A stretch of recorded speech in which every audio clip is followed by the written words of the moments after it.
ಎಲ್ಲ ವಿಷಯಗಳನ್ನು ನೋಡುವಾಗ, ಎಲ್ಲ ತರ ನಾವು ಅರ್ಥ ಮಾಡಿಕೊಳ್ಳುವಾಗ ಒಂದು ಅರ್ಥ ಆಗ್ತದೆ. ಏನು?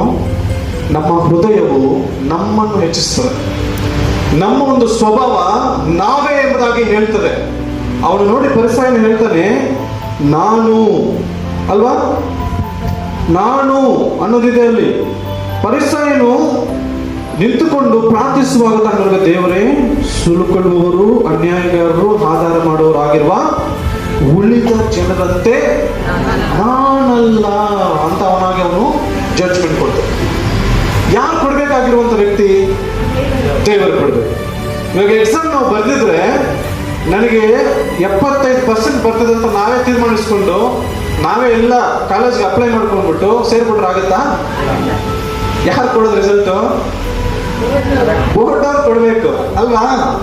ಬೋರ್ಡ್ ಅವ್ರು ಕೊಡದೆ ಇಲ್ಲ ನಾನು ಪರ್ಫೆಕ್ಟ್ ಆಗಿ ಬರೆದಿದ್ದೀನಿ, ಕ್ವಶನ್ ಪೇಪರ್ ಬೇಕಾದ್ರೆ ಮೊದಲು ರಿಪೀಟ್ ಮಾಡ್ತೀನಿ, ಪುನಃ ನಾನು ಎಲ್ಲಿ ಮನೆಯಲ್ಲಿ ರಿಪೀಟ್ ಮಾಡ್ತೀನಿ ಅಂತ ಇಲ್ಲಿ ಕರೆಕ್ಟ್ ಆಗಿ ಬರೆದ್ಬಿಟ್ಟು ಅಲ್ಲಿ ಹೇಗಂದ್ರೆ ಬರೆದ್ಬಿಟ್ಟು ಬಂದು ನಾನು ಈ ಕಾಲೇಜ್ ನನಗೆ ಸೀಟ್ ಬೇಕು, ನಾನು ಅಪ್ಲೈ ಮಾಡ್ತೀನಿ ಅಂತ ಹೋಗಿ ಅಪ್ಲೈ ಮಾಡಿ 75% ಬಂದಿದೆ ಅಂತ ಸುಳ್ಳಾಗಿ ಬರೆದು ಕೊಟ್ಮೇಲೆ ಅವ್ನು ಕೊಡ್ತಾನ ಅಲ್ವಾ?